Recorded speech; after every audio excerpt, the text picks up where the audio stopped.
അസ്സലാമു അലൈക്കും വറഹ്മത്തുള്ളാഹി വബറകാതുഹു. അൽഹംദുലില്ലാഹ് വസ്സലാത്തു വസ്സലാമു അലാ അഷ്റഫി റസൂലില്ലാഹ് വഅലാ ആലിഹി വസഹ്ബിഹിൽ ഫായിസീന ബിറളില്ലാഹി അമ്മാ ബഅദ്. പ്രിയപ്പെട്ടവരെ, നമ്മൾ ഷഹവത്തുൽ ബത്ന്, ഷഹവത്തുൽ ഫർജ് എന്നീ വിഷയങ്ങളെക്കുറിച്ചാണ് പറഞ്ഞുകൊണ്ടിരിക്കുന്നത്. കുറച്ച് ദിവസം ക്ലാസ് ഇല്ലാതായിട്ടുണ്ട്. ഷഹവത്തുൽ ബത്നിൻ്റെ ഭാഗമാണ് നമ്മൾ പറഞ്ഞുകൊണ്ടിരുന്നത്. ഭക്ഷണം കഴിക്കുന്നതിൻ്റെ ഖദറിനെക്കുറിച്ച്, എത്രയാണ് കഴിക്കേണ്ടത്, ഏത് സമയത്താണ് കഴിക്കേണ്ടത് പോലുള്ള കാര്യങ്ങളൊക്കെയാണ് നമ്മൾ നേരത്തെ പറഞ്ഞത്. അതിലവസാനം നമ്മൾ സമയത്തെക്കുറിച്ച് പറഞ്ഞുകൊണ്ടാണ് അവസാനിപ്പിച്ചത്. 60 ദിവസം 70 ദിവസമൊക്കെ ഒന്നും കഴിക്കാതെ നിൽക്കുന്ന ആളുകളെക്കുറിച്ച് നമ്മൾ പറഞ്ഞിട്ടുണ്ട്. മറ്റൊന്ന് 2-3 ദിവസമൊക്കെ വയറ് ചുരുട്ടി കഴിയുക, ഭക്ഷണം കഴിക്കാതെ കഴിയുക എന്നതാണെന്ന് പറഞ്ഞിട്ടുണ്ട്. മൂന്നാമത്തെ ഒരു ദർജ പറഞ്ഞത് രാവും പകലുമായിട്ട് ഒരു ഭക്ഷണത്തിൽ ചുരുക്കുക എന്നതായിരുന്നു. ഇങ്ങനെ 3 ദർജകൾ പറഞ്ഞ് അവസാനിപ്പിച്ചു. ഇനി അത് കഴിഞ്ഞിട്ടുള്ള ഫസലാണ് നമുക്ക് എടുക്കാനുള്ളത്. 152-ാം പേജിൽ ഫസൽ ഇലം അന്നൽ ജുഅൽ മഹ്മൂദ. അതായത് ഞാൻ പറയാൻ പോണത് മഹ്മൂദായ ജുഅൽ, മദ്മൂമായ ജുഅൽ. 2 തരം ജുഅലുകളുണ്ട്. നമ്മൾ മുമ്പ് സ്വാദിഖായ ജുഅലും കാദിബായ ജുഅലും പറഞ്ഞിരുന്നു. ഓർമ്മ ഉണ്ടാവുമെന്ന് വിചാരിക്കണം. സ്തുതിക്കപ്പെട്ട ഒരു വിശപ്പ്, നമ്മൾ വിശപ്പുണ്ടെന്ന് പറയുമ്പോൾ ചിലപ്പോൾ നമുക്ക് വിശപ്പ് ഉണ്ടാവുക, ചിലപ്പോൾ വിശപ്പില്ലാതെ നമുക്ക് വിശപ്പുണ്ടെന്ന് തോന്നിയേക്കാം. അപ്പം നമുക്ക് വിശപ്പ് നല്ലതാണ് എന്ന് പറഞ്ഞല്ലോ. നമ്മൾ ഇതുവരെ മൊത്തത്തിൽ പറഞ്ഞാൽ എന്താണ്? വിശപ്പ് നല്ലതാണ്, എന്നാൽ വിശന്ന ഭക്ഷണം കഴിക്കുകയും വേണം. അപ്പം ഇത് രണ്ടും പാടെ തമ്മിലുള്ളൊരു വ്യത്യാസം. ഏത് വിശപ്പാണ് ഭക്ഷണം കഴിക്കേണ്ടാത്ത വിശപ്പ്, ഏത് വിശപ്പാണ് ഭക്ഷണം കഴിക്കേണ്ട വിശപ്പ്, രണ്ടും തമ്മിൽ വ്യത്യാസമുണ്ട്. അതിൽ മഹ്മൂദായ ജുഅൽ, ചില വിശപ്പ് നമുക്കുണ്ടായിക്കോട്ടെ, ആ വിശപ്പിന് കുഴപ്പമൊന്നുമില്ല, അത് നല്ല വിശപ്പാണ് എന്ന് നമ്മൾ മനസ്സിലാക്കേണ്ടത് എങ്ങനെയാണ്? അന്നൽ ജുഅൽ മഹ്മൂദ ഹുവല്ലദീ ലാ യശ്ഗലു അൻ ദിക്രില്ലാഹി തആല. അള്ളാഹുവിൻ്റെ ദിക്റിനെ തൊട്ട് നമ്മെ ശുഗലാഫാത്ത ദിക്ർ ജുഅൽ. അതായത് ആ വിശപ്പ് വന്നാൽ നമുക്ക് പിന്നെ ഒന്നും ചെയ്യാൻ കഴിയാതൊക്കൊന്നുമില്ല. നമ്മുടെ നിസ്കാരത്തിനോ നമ്മുടെ ഓത്തിനോ നമ്മുടെ ദിക്റിനോ മറ്റു കാര്യങ്ങൾക്കോ ഒന്നും തടസ്സമൊന്നുമില്ല. വിശപ്പുണ്ടെന്നുള്ളത് ശരി തന്നെയാണ്. വിശന്നാലും ഇപ്പോൾ നമുക്ക് ചിലതൊക്കെ ചെയ്യാൻ കഴിയില്ലേ? അപ്പം നമ്മുടെ കാര്യങ്ങൾക്കൊന്നും തടസ്സമുണ്ടാക്കാത്ത വിശപ്പ്, അത് മഹ്മൂദായ വിശപ്പാണ്. അങ്ങനത്തെ ഒരു വിശപ്പ് വരുമ്പോഴേക്കും നമ്മൾ വിശക്കുണ്ടെന്നാണ് ഭക്ഷണം കഴിക്കണം എന്നൊന്നുമില്ല. കാരണം അതും എന്ത് ചെയ്യാൻ പിടിച്ചേക്കാം. വിശന്നിങ്ങോട്ട് കുടിക്കുക, ഒന്നും ചെയ്യാൻ തന്നെ കഴിയണില്ല. അങ്ങനെയാണ് അപ്പോഴാണ് ഭക്ഷണം കഴിക്കേണ്ടതെന്ന് അർത്ഥം. അപ്പോൾ മഹ്മൂദായ വിശപ്പ് എന്ന് പറഞ്ഞാൽ അതാണ്. വൈദാ ഖറജ അനിൽ ഹദ്ദി, ആ പരിധിയെ വിട്ട് പുറത്തു പോയ ശകലാദം ചെയ്യും, ഷുഗലാക്കും. പിന്നെ നമുക്കൊന്നിനും കഴിയില്ല. ഭയങ്കരമായിട്ട് വിശന്നുകൊണ്ടിരിക്കുന്ന ഒരവസ്ഥ വരും. നമുക്ക് നമ്മുടേതായ കാര്യങ്ങൾക്ക് ഒന്നും ചെയ്യാൻ കഴിയില്ല. അതാ വൈദാ ഖറജ അനിൽ ഹദ്ദി ശകല. അങ്ങനത്തെ വിശപ്പിനാണ്, അതാണ് മഹ്മൂദായ വിശപ്പ് നമ്മൾ പറയുന്നത്. എന്നാൽ ഇല്ലാ ഫി ഹഖ്ഖി മൻ ഗലബത്ത് അലൈഹി ശഹവത്തുൻ അഗീബത്ത്, വലിയ ശഹവത്ത് അതിജയിച്ച ഒരാളെ കാര്യത്തിലൊഴികെ. ഇപ്പോൾ ഒരാളുണ്ട്, അവന് ഭയങ്കര താല്പര്യമാണ്, ഇത് ഭക്ഷണം കഴിക്കുക എന്ന് പറഞ്ഞാൽ അവന് ജീവനാ. അങ്ങനത്തെ ആളുകളുണ്ടാവും. അങ്ങനത്തെ ഫയഫ്അലു ദാലിക ലികസ്രിഹ, അവരത് ചെയ്യണം, അവരിങ്ങനെ ചെയ്യണം. ലികസ്രിഹ, ഇതിനെ പൊട്ടിക്കാൻ വേണ്ടിയിട്ട്. അമിതമായ ഭക്ഷണത്തിൻ്റെ ആർത്തിയുള്ള ആളുകളാണെങ്കിൽ ഈ എന്തെങ്കിലും കഴിക്കാതിരുന്നാൽ നമുക്ക് മറ്റു പല കാര്യങ്ങൾക്കും തടസ്സം വരും എന്ന അവസ്ഥയിലെത്തിയാൽ പോലും എന്ത് ചെയ്യണം? ഇതേ ജുഅൽ തന്നെ പിടിച്ചു നിൽക്കണം. ലികസ്രിഹ, ആ ജുഅലിനെ പൊട്ടിക്കാൻ വേണ്ടിയിട്ട്. കാരണം അതിനെ കസ്റു ശഹവത്ത് എന്നുള്ള സംഗതി ഉണ്ടാവണമല്ലോ. അപ്പോൾ നമ്മൾ കുറച്ച് മെരുങ്ങണം. ഇതൊക്കെ ഓരോരോ വഴികളാണ് കേട്ടോ. ചിലപ്പോൾ ഭക്ഷണം കഴിക്കലായിരിക്കും അവിടെ ഹൈറ്. വേറെ കാര്യം, നമ്മൾ സ്വന്തം ശരീരത്തെ ഇങ്ങനെ മെരുക്കിക്കൊണ്ടിരിക്കുക എന്നുള്ളതാണ് വളരെ പ്രധാനം. അപ്പോൾ ഒരാൾക്ക് ഭയങ്കരമായി ഭക്ഷണ താല്പര്യമുള്ള ആളാണ്, തിന്നേ ഓൻ അടങ്ങും, കുറേ അങ്ങോട്ട് തിന്നും ചെയ്യും. അങ്ങനത്തെ ഒരാൾ ശരീരത്തിനെ മെരുക്കാൻ തീരുമാനിച്ചാൽ ഭയങ്കര വിശപ്പുണ്ടായാലും ഭക്ഷണം കഴിക്കാതൊക്കെ വരും. വിശന്നിങ്ങോട്ട് കുടുങ്ങിയാണ്, ഒന്നും ചെയ്യാൻ തന്നെ അങ്ങോട്ടും ആ ഭക്ഷണം കഴിക്കാതിരിക്കുക. എന്താ വെച്ചാൽ ഓൻ്റെ ശരീരത്തിനെ നിയന്ത്രിക്കുകയാണ്, ഓൻ്റെ ശരീരത്തിനെ മെരുക്കിയെടുക്കുകയാണ്. നമ്മളിപ്പം ഈ മെരുങ്ങാത്ത ജീവികളെ, വന്യജീവികളെയൊക്കെ മെരുക്കൽ അങ്ങനെയാണല്ലോ. അപ്പോൾ സ്വന്തം നഫ്സ് എന്ന് പറയുന്ന, ശരീരമെന്ന് പറയുന്ന നമ്മുടെ നിയന്ത്രണത്തിൽ കിട്ടാത്ത വലിയൊരു ലോകം, അതിനെ നമ്മൾ നിയന്ത്രിക്കുന്നതും മരിക്കുന്നതും ഒക്കെ ഈ രീതിയിലായിരിക്കും. അതൊക്കെ ഒരു വഴിയാണ്. അതാ അപ്പം അങ്ങനെ ആണെങ്കിൽ പോലും ഫയഫ്തലിദാലിക്കലി കസ്രിഹ എന്ന്. ഇനി ഫൈലം വെക്കുൻ കദാലിക്ക അങ്ങനെയൊന്നുമില്ലെങ്കിൽ, അങ്ങനെ പിടിച്ചാൽ കിട്ടാത്ത ഭയങ്കരമായ തിന്നാനുള്ള താല്പര്യം അതൊന്നുമില്ല, അങ്ങനത്തെ ഒരാളാണെങ്കിൽ പിന്നെ ഫഖൈറുൽ ഉമൂരി ഔസാത്തുഹ, പിന്നെ അവരുടെ കാര്യത്തിൽ ഏറ്റവും ഖൈറ് ഔസത്തുഹ, ഏറ്റവും മധ്യനിലയാണ്. ഒരു മധ്യനില സ്വീകരിച്ചുകൊണ്ട് മുന്നോട്ട് പോവുക. അവന് അമിതമായ ഭക്ഷണത്തിൻ്റെ താല്പര്യം ഒതുക്കാനും മുറിക്കാനും ഒന്നും അവൻ്റെ അടുത്തില്ല. അതിൻ്റെയൊന്നും ആവശ്യമില്ല. സാധാരണഗതിയിലുള്ള ഒരു നോർമൽ സ്റ്റേജിലുള്ള ആളാണ്. അങ്ങനത്തെ ആളാവുമ്പം ഒരു ഔസത്തായ വഴി സ്വീകരിക്കുക. ഒരു ഔസത്തായ വഴി സ്വീകരിക്കുക. അപ്പോൾ എന്താ ചെയ്യുക? ഭക്ഷണം വളരെ ആവശ്യം ഉണ്ടാകുമ്പോൾ ഒന്ന് ഭക്ഷണം കഴിക്കുക. അത് നേരത്തെ നമ്മൾ പറഞ്ഞ പോലെ ഭക്ഷണത്തിലേക്ക് ആവശ്യമുണ്ടാകുമ്പോൾ ഭക്ഷണം കഴിക്കുകയും ഭക്ഷണം മതിയായി തോന്നുന്ന അവസരത്തിന് തന്നെ മുമ്പ് നിർത്തുകയും ചെയ്യുക. വിശക്കുമ്പോൾ ഭക്ഷണം കഴിക്കുകയും വേറെ അറിയുന്നതിന് മുമ്പ് നിർത്തുകയും ചെയ്യുക എന്ന് നേരത്തെ പറഞ്ഞിരുന്നു. ആ ഒരു ഔസത്തായ ലെവലിൽ എന്ത് ചെയ്യുക? പിന്നെ മുന്നോട്ട് ഇങ്ങനെ പോയാൽ മതി. സുമ്മലി കസ്രി ഹാദിഹി ഷഹവത്തി ആഫത്താനി. ഇനി ഭക്ഷണത്തോടുള്ള ആർത്തി പറ്റങ്ങോട്ട് മുറിക്കുന്നതിൽ 2 ആഫത്തുണ്ട്. യജിബു തഹഫുദു മിൻഹുമ. ആ 2 സൂക്ഷിക്കൽ നിർബന്ധമാണ്. നേരെ പറഞ്ഞതിൻ്റെ ഓപ്പോസിറ്റ് സൈഡാണ് ഞാൻ പറയാൻ പോകണം കേട്ടോ. നമ്മളിതുവരെ പറഞ്ഞത് ഭക്ഷണത്തോടുള്ള ആർത്തിയെ ഏത് നിലക്കും കൊല്ലണം എന്നതാണ്. ആർത്തിയെ നമ്മൾ കൊന്നുകളയണം. അങ്ങനെ വലിയ ആർത്തി ഉണ്ടാവരുത്. കുറച്ച് മാത്രം ഭക്ഷണം കഴിക്കണം. അവർ ഭക്ഷണം കഴിക്കാനുള്ള സമയത്തെ പറ്റി പറഞ്ഞു, കഴിക്കുന്ന തോതിനെ പറ്റിയൊക്കെ നമ്മൾ പറഞ്ഞു. ഇനി ഭക്ഷണത്തോടുള്ള ആർത്തി നമ്മൾ പറ്റങ്ങട്ട് ഇല്ലാതാക്കിയ 2 അപകടം ഉണ്ടായി. ഈ അപകടത്തെ ശ്രദ്ധിക്കുകയും കൂടി വേണം. എന്താണ് 2? ഒന്നെന്താ സംഭവിക്കുക? യഹ്ദാഹ അന്നഹു റുബ്ബമായ കുലുഫിൽ ഖൽവത്തി. ചിലപ്പോൾ എന്ത് ചെയ്യും? ഒറ്റക്കാകുമ്പോൾ അവൻ ഭക്ഷണം കഴിക്കും. ഹത്താലായ കുലുഫിൽ ജമാഅത്തി. സംഘത്തിലാകുമ്പോൾ കഴിക്കൂല. അങ്ങനത്തെ ഒരു സ്വഭാവം വരും മനുഷ്യന്. കാരണം അങ്ങനെ നിയന്ത്രിച്ച് ഒരു നല്ലൊരു മനുഷ്യനായി മാറിയിട്ടുണ്ടാവും. ഓൻ നല്ലൊരു മനുഷ്യനായി തോന്നുവന്. അപ്പോൾ എന്ത് ചെയ്യും? ആൾക്കാരെ കൂട്ടത്തിന് ഭക്ഷണം കഴിക്കുമ്പോൾ കുറച്ച് കഴിക്കുള്ളൂ. ഒറ്റക്കാണെങ്കിലോ എമ്പാടും തിന്നും ചെയ്യും. ഇതെങ്ങനെ വരുന്നത്? അപ്പം എന്താ സംഭവിക്കുക? വഹാദാഹു ഷിർക്കുൽ ഖഫീ. ഇത് ഗോപ്യമായി കിടക്കുന്ന ഷിർക്കാണ്. വറുബ്ബമൻ ദഹാ ബിസ്വാഹിബിഹി ഇലൻ നിഫാഖി. അതൊരു മനുഷ്യൻ്റെ കപടവിശ്വാസത്തിലേക്ക് വരെ എത്തിച്ചേരും ആ സംഗതി. കാരണം എന്താ? കാരണം നമുക്ക് ഇഖ്ലാസ് എന്ന് പറയുന്നതും ഈ ദ്വിമുഖം ഇല്ലാതിരിക്കുക, ഒറ്റ മുഖത്തോടു കൂടി ജീവിക്കുക എന്നർത്ഥം. അത് ഏറ്റവും പ്രധാനമാണ് ശറഅയിൽ. ഇസ്ലാമിൽ ഇത് വളരെ പ്രധാനമാണ്. ഇരട്ട മുഖം നമുക്കില്ലാതിരിക്കുക. ഇപ്പോൾ ഒരാളിങ്ങനെ ഭക്ഷണമൊക്കെ കഴിച്ച് നിയന്ത്രിച്ചൊക്കെ ശീലിച്ചു പോകുന്ന ഒരാൾ, അങ്ങനെയൊക്കെ ഓൻ ശരീരത്തൊക്കെ നിയന്ത്രിച്ചു. പിന്നെ ഓനെന്ത് തോന്നുന്നറിയോ? ഞാനൊരു കുറഞ്ഞ ഭക്ഷണം കഴിക്കുന്ന ഒരാൾ, അപ്പം എന്നെപ്പറ്റി ഇപ്പം ഞാൻ കുറേ ഭക്ഷണം കഴിക്കുന്ന ആളെന്ന് വേറൊരാൾ ഇനി വിചാരിക്കരുത്. അങ്ങനെ വിചാരിക്കുന്നതായിരിക്കും എൻ്റെ പ്രശ്നം. അല്ലാതെ അള്ളാൻ്റെ അടുത്തോൻ ആരും എന്നുള്ളതോന് പ്രശ്നമാവില്ല. അപ്പം എന്ത് ചെയ്യും? ഒറ്റക്ക് കഴിക്കുകയാണെങ്കിൽ എമ്പോടും തിന്നും. ഒരു സംഘത്തിലൊക്കെ എല്ലാവരും ഒന്നിച്ച് ഭക്ഷണം കഴിയുമ്പോൾ കുറച്ച് മാത്രം കഴിക്കും. അപ്പോൾ കാരണം എന്തുകൊണ്ട്? ഓൻ ഭക്ഷണം കുറച്ച് ആളാണെന്ന് എല്ലാവർക്കും അറിയാം. അപ്പോൾ കൂടുതൽ കഴിക്കുമ്പോൾ ആൾക്കാർ ചോദിക്കുമല്ലോ, അപ്പോൾ ഇജ്ജല്ല കുറേ ഭക്ഷണമൊക്കെ കുറച്ചിന് ഇപ്പോൾ ചോറ് തിന്നാൻ തുടങ്ങിയോ എന്ന് ആൾക്കാർ ചോദിച്ചാലോ, അതല്ലെങ്കിൽ ചോദിച്ചിട്ടില്ലെങ്കിൽ ആളുകളങ്ങനെ വിചാരിച്ചാലോ എന്നൊക്കെ വിചാരിക്കും. അപ്പോൾ ഇതൊരു വലിയ അപകടമാണ്. ഒറ്റക്കിരിക്കുമ്പോൾ കുറേ കഴിക്കുക, ഒറ്റക്കാവുമ്പം കുറേ കഴിക്കുക, ഒന്നിച്ചാവുമ്പോൾ കുറച്ച് മാത്രം കഴിക്കുക.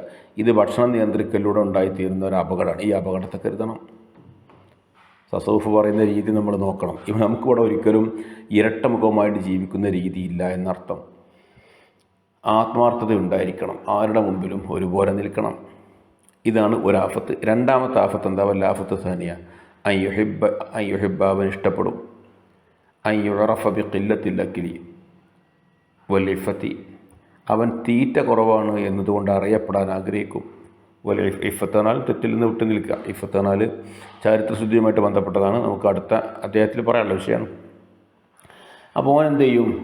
അങ്ങനെ ഒരു താല്പര്യം ഉണ്ടാവും. ഭക്ഷണമൊക്കെ കുറച്ചാൽ പിന്നെ ഞാൻ ഇപ്പം ഭക്ഷണം കുറച്ചാൽ കഴിക്കണമെന്ന് 4 ആൾ അറിയണം എന്നൊരാഗ്രഹം. അത് വലിയ അപകടമാണ്. അതിനേക്കാളും നല്ലത് ഭക്ഷണം നിർത്താതെക്കലാണ്, തിന്നലാണ് നല്ലത്. മറ്റേ റിയായിലേക്ക് എത്തിച്ചേരും. ഭക്ഷണം കുറേ ഒരാൾ തിന്നു ചോദിച്ചാൽ റിയ ഉണ്ടാവില്ലല്ലോ. റിയ ആണ് വലിയ അപകടം. അപ്പം ഭക്ഷണം കുറക്കുമ്പോൾ ഉണ്ടായിത്തീരുന്നൊരു അപകടമാണ് ഞാൻ ഇപ്പോൾ ഭക്ഷണം കുറച്ച ആളാണ് എന്ന് 4 ആൾ അറിയുക. അപ്പോൾ എന്ത് ചെയ്യും? അങ്ങനെ ആൾക്കാരുടെ എന്നൊക്കെ ഭക്ഷണം കുറച്ച് കഴിക്കും. എപ്പോഴും ഭക്ഷണം കുറച്ച് കഴിക്കും. അപ്പോൾ 4 ആൾക്കാർ ഇങ്ങനെ പറയും, ഭക്ഷണമൊക്കെ കുറച്ച് നല്ലൊരു മനുഷ്യനാണ്, സൂഫിയാണ് എന്നൊക്കെ പറയും. അതോന് കേൾക്കുമ്പോൾ ഭയങ്കര സുഖമാണ്. ഇത് ഇഷ്ടപ്പെടുക. അപ്പം എന്ത് സംഭവിക്കുന്നതോ? ഫഖത്ത് തറക്ക ആഫത്തൻ സഹിലത്തൻ.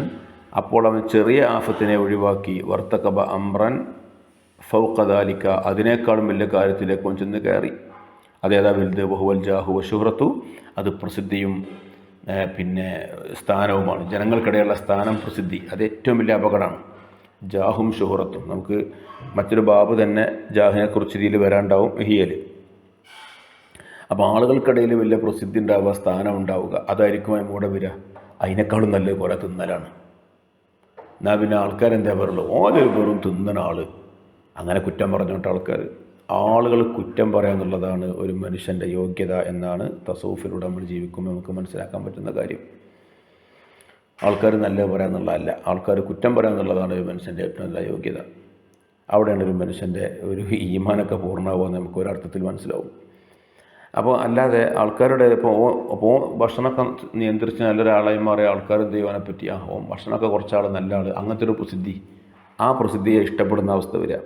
അപ്പം ഭക്ഷണം കുറക്കുന്നു എന്നിട്ട് പ്രസിദ്ധിയെ ഇഷ്ടപ്പെടുന്നു, അത് അപകടമാണ്. അതിൽ നല്ല ഭക്ഷണം കുറക്കാതിരിക്കലാണ്. അപ്പോൾ ചുരുക്കി പറഞ്ഞാൽ ഭക്ഷണം കുറക്കുമ്പോൾ ഉണ്ടാകുന്ന രണ്ട് അപകടം: ഒന്ന്, ആളുകളെ മുന്നിൽ വെച്ച് കുറച്ച് കഴിക്കുകയും ഒറ്റക്കാവുമ്പോൾ കൂടുതൽ കഴിക്കുകയും ചെയ്യുക എന്നുള്ളതൊരു അപകടമാണ്.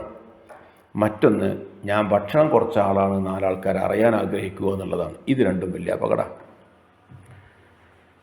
ഖാല അബൂ സുലൈമാൻ റളിയല്ലാഹു അൻഹു പറയുന്നു, ഇതാ ഖുദ്യമത്തിയിലേക്ക് ഷഹവത്ത്, നിന്നിലേക്കൊരു ഷഹവത്തിനെ മുന്തിക്കപ്പെട്ടാൽ, നിനക്ക് ഇഷ്ടമുള്ളൊരു കാര്യം, ഒരു ഭക്ഷണം നിൻ്റെ മുന്നിലേക്ക് എത്തി നോക്കുക.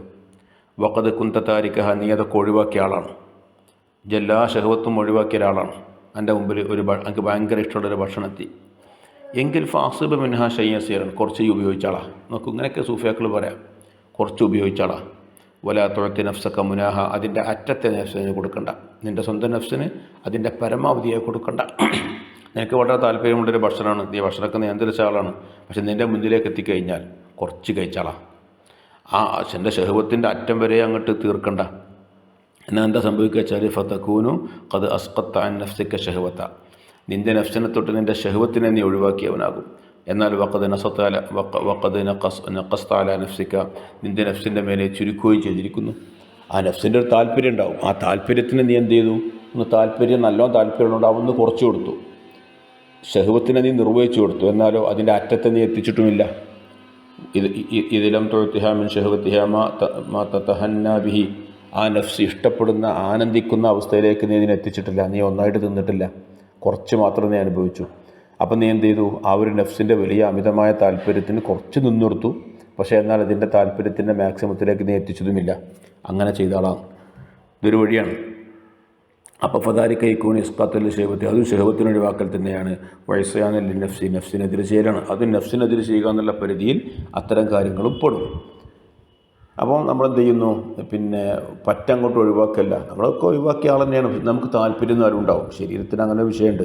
നമ്മളെങ്ങനെയൊക്കെ ഭക്ഷണം നിയന്ത്രിച്ചാലും ചില ഭക്ഷണം കാണുമ്പോൾ താല്പര്യം ഉണ്ടാവും, അത് നമ്മളെ മുന്നിലേക്ക് എത്തി. അത് പറ്റ ഒതുക്കി കളയുക എന്നുള്ളതൊരു വഴിയാണ്. നമ്മൾ നേരത്തെ പറഞ്ഞു, അതൊരു റിയാദയുടെ വഴിയാണ്. നമ്മൾ മരിക്കുന്ന സമയത്ത് അങ്ങനെ കയറും, ഒന്നും കഴിക്കൂല. അങ്ങനെ നമ്മൾ മെരുക്കി ഒരു സമനിലയുടെ അവസ്ഥയിലേക്ക് നമ്മളെത്തും. എഴുത്തിദാലിൻ്റെ അവസ്ഥ എന്ന് പറയും. ആ എഴുത്തിദാലിൻ്റെ അവസ്ഥയിലേക്ക് എത്തിക്കഴിഞ്ഞാൽ പിന്നെ നീങ്ങേണ്ട ഒരു രീതി, എന്നിട്ട് ഇപ്പോൾ കുറച്ചൊക്കെ ഉപയോഗിക്കുക, വളരെ കുറച്ച് ഉപയോഗിക്കുക. അപ്പോൾ ഷഹവത്തിന് നമ്മൾ നിന്ന് കൊടുത്തു, എന്നാൽ ഷഹവത്തിൻ്റെ പരമാവധി നമ്മൾ കൊടുത്തതുമില്ല. ഇങ്ങനെ നോക്കൂ. മറ്റൊരു രീതി വെക്കുക. ഖാല ജാഫർ ഇബ്നു മുഹമ്മദ് സാദിഖ് റളിയല്ലാഹു അൻഹു, ഇദാ ഖുദ്ദിമത് ഇലയ്യ ഷഹവത്ത്, എന്നിലേക്ക് വല്ല ഷഹവത്തും വന്നാൽ, ജാഫർ ഇബ്നു മുഹമ്മദ് സാദിഖ് റളിയല്ലാഹു അൻഹു എന്ന സൂഫിയാര്യം പറയണം, എന്നിലേക്ക് എനിക്ക് താല്പര്യമുള്ള, എനിക്ക് ഷഹവത്തുള്ള വല്ല സാധനം എൻ്റെ മുന്നിലേക്ക് വന്നാൽ, നദർതു ഇലാ നഫ്സി, ഞാൻ എൻ്റെ നഫ്സിലേക്കൊന്ന് ആലോചിക്കും, എൻ്റെ സ്വന്തം നഫ്സിനോട് ഞാനൊന്ന് നോക്കും, നഫ്സിലേക്ക് ഞാനൊന്ന് നോക്കും. ഫൈൻ അൽഹറത്ത് ഷഹവത്തഹ, നഫ്സ് അതിൻ്റെ ഷഹവത്തിനെ വെളിവാക്കിയാൽ, ലഹ, അപ്പോൾ നഫ്സിനോട് താല്പര്യമുണ്ട് എന്ന് തോന്നിയാൽ, സ്വന്തം നഫ്സിനോട് ചോദിക്കും എനിക്ക് വേണോ വേണ്ടേ. അപ്പോൾ നഫ്സ് താല്പര്യമുണ്ട് എന്ന് വന്നാൽ, അത്അംതുഹ മിൻഹ, ഞാൻ കുറച്ചെന്ന് ഭക്ഷിപ്പിക്കും. വക്കാന ദാലിക അഫ്ളല മിൻ മൻഇഹ, അത് തടയുന്നതിനേക്കാൾ നല്ലതാണ്. അപ്പോൾ പിന്നെ സ്വന്തം നഫ്സിന് ആ ഒരു ഷഹവത്തിൻ്റെ ഹദ്ദ് തീരെ കൊടുക്കാതെ പൂർണ്ണമായി തടഞ്ഞു വെക്കുന്നതിനേക്കാൾ നല്ലത് കുറച്ച് കൊടുക്കുക എന്നുള്ളത് ഞാൻ ചെയ്യും. എന്നാൽ ഫൈൻ ഹഫത്ത് ഷഹവത്ത്, അതിൻ്റെ ഷഹവത്ത് വളരെ ഹഫിയാണെങ്കിൽ, നഫ്സിനോട് ചോദിച്ചപ്പോൾ നഫ്സിന് വലിയ താല്പര്യമൊന്നുമില്ല.